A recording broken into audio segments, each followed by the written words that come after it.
Selamat datang di MNM Podcast, mencari dan menelusuri. Bapak dan Ibu, kita berada di episode kedua yang akan membahas mengenai mengapa kudeta militer di Myanmar membuat pemerintahan politik yang sah secara sipil bisa dijatuhkan dengan sangat mudah.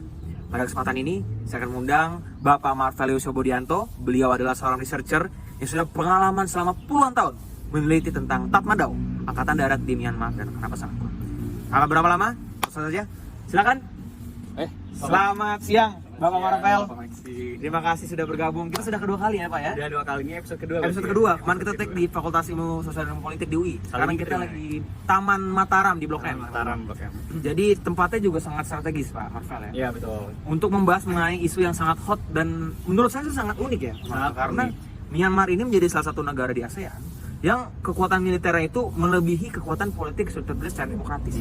Betul. Seperti kita tahu bagaimana Aung San Suu Kyi, seperti pemirsa juga pasti tahu ya, beliau adalah seorang pegiat sipil yang sudah selama puluhan tahun memperjuangkan demokrasi di Myanmar. Dan kita akan membahas pertama-tama Pak Marvel, sedikit sejarah untuk teman-teman ya, bagaimana dinamika politik antara militer dan sipil itu sudah terjadi sejak tahun 1998 ya Pak Marvel ya.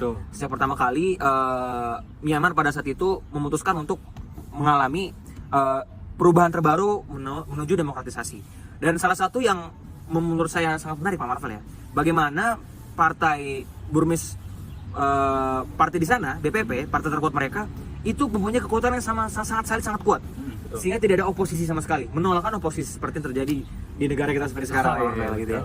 Dan setelah itu mungkin Pak Marvel cerita sedikit Pak, bagaimana sih intervensi militer dalam politik di Myanmar Pak? Oke, jadi memang kalau kita berbicara mengenai militer di Myanmar, kita harus mengetahui kalau semenjak kemerdekaan Myanmar itu ya, kondisi politik tidak stabil dan pada akhirnya di tahun 98 militer itu mulai masuk ke dalam pemerintahan Myanmar, mulai menjadi caretaker government, dan semenjak masa itu pesona dan juga persepsi masyarakat terhadap pemerintahan yang dikendalikan oleh militer itu mulai terbangun.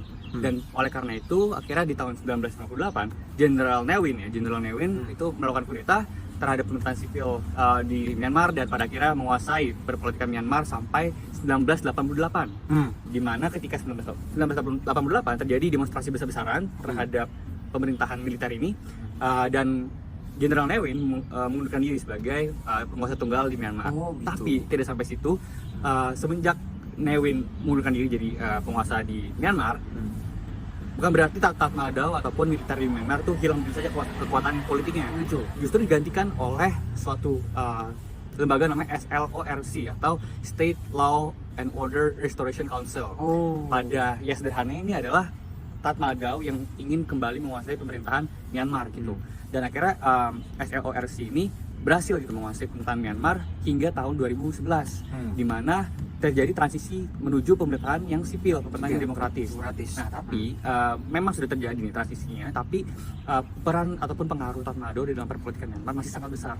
Karena pada tahun 2008 mereka mengesahkan suatu konstitusi yang banyak pasal-pasal dan juga ayat di dalamnya itu memperkuat posisi militer di dalam kancah perpolitikan Myanmar, sehingga tahun 2011 pun meskipun sudah terjadi transisi, tapi pengaruh mereka dalam perpolitikan Myanmar masih sangat amat kuat gitu. Dan ini pada akhirnya berujung kepada kudeta di tahun 2021 gitu. Nah, berarti Pak Marvel, tadi saya sangat menarik mendengar bagaimana Tatmadaw pada saat itu membentuk yang namanya SLORC, State Law and Order Restoration Council. Karena saya juga mendengar bahwa Tatmadaw sendiri membentuk suatu, bisa dibilang ini sebenarnya institusi ya Pak Marvel. Dia itu sebenarnya universitas, tapi ternyata ada permainan politik dan ekonomi di dalamnya yang namanya adalah Defense Service Institute. Ini adalah organisasi non-profit Pak Marvel sebenarnya. Tugas mereka adalah menjalankan bisnis dari Tatmadaw sampai sekarang gitu, dibentuk sejak tahun 1958 juga. Ini menjadi pengabsahan dari kekuatan Tatmadaw secara politik dan juga ekonomi Pak Marvel. Dan berangkat dari situ, mungkin ini yang menarik juga ya untuk kita bahas di masalah Myanmar pada masa sekarang, bahwa sejak kudeta 2021 militer itu mempunyai kekuasaan yang sudah tidak lagi bisa dibilang secara inherent, tapi secara koheren juga.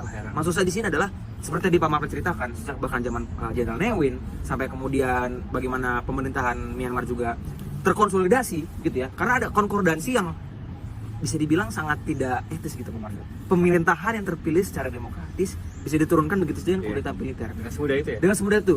Dan itu terjadi, ini sebagai seperti pattern ya. Kita akan bahas lebih lanjut nanti mengenai konteks geopolitik di ASEAN, seperti yang terjadi oleh Thailand, kudeta politik oleh militer gitu ya. Seperti juga terjadi oleh Kamboja dengan Jenderal Hun Sen pada saat itu, sampai sekarang bahkan. Dan ini berangkat ke pertanyaan saya yang berikutnya, Pak.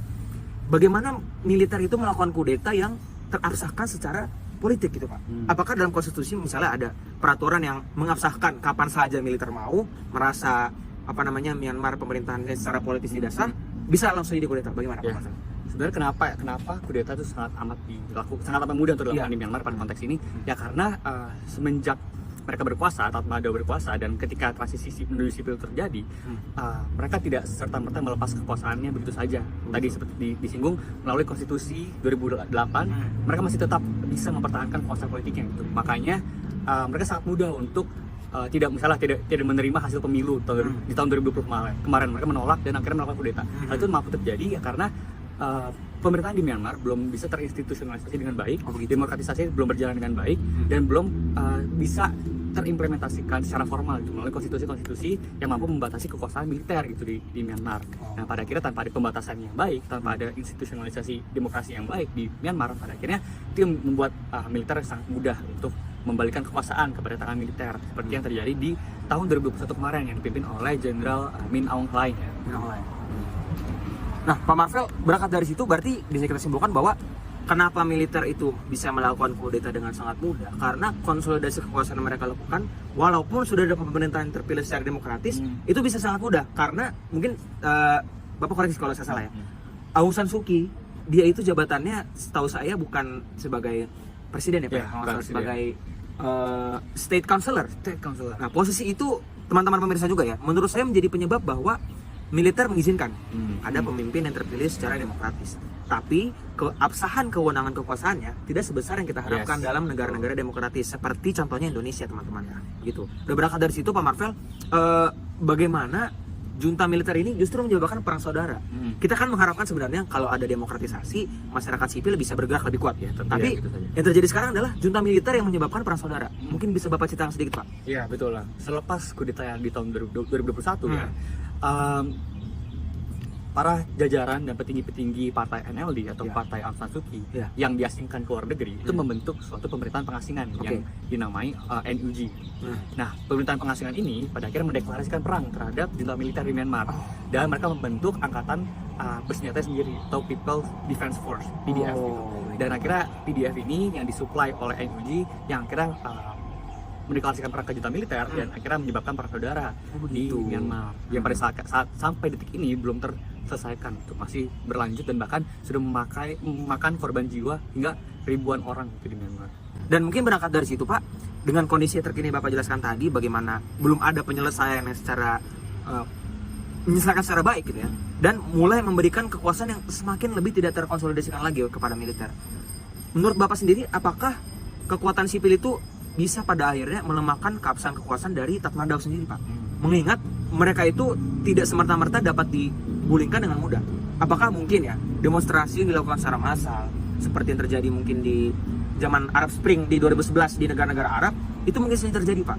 Dan kalaupun tidak terjadi, bagaimana prediksi Bapak terhadap pemerintahan di Myanmar yang terpilih tidak secara demokratis? Sejujurnya untuk mengharapkan suatu pemerintahan sipil yang demokratis dan yang sudah terinstitusionalisasi dengan baik di Myanmar itu untuk saat ini masih sangat mustahil gitu. Karena kita bisa lihat bahwa dari pihak militer sendiri masih belum ada niat ataupun political will untuk melepas kekuasaannya.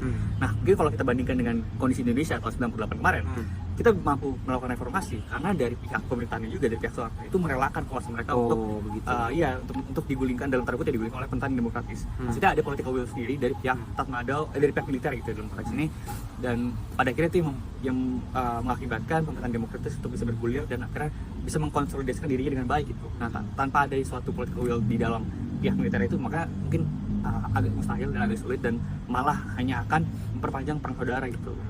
Mungkin untuk menutup diskusi kita pada hari ini menjadi prediksi kami dan rekomendasi kepada pemerintah yang bersangkutan, yuk kita semangat membuat pemerintahan yang lebih demokratis lagi dengan pemilu 2024 kemarin di Indonesia, dan menjadi pelajaran bahwa demokrasi bisa terjadi kalau ada political will, tidak hanya dari masyarakat tapi juga dari militer. Terima kasih Pak Marvel atas waktu kesempatannya. Makasih. Sampai ketemu lagi di MNM Podcast, mencari dan menelusuri di episode berikutnya. Sampai jumpa.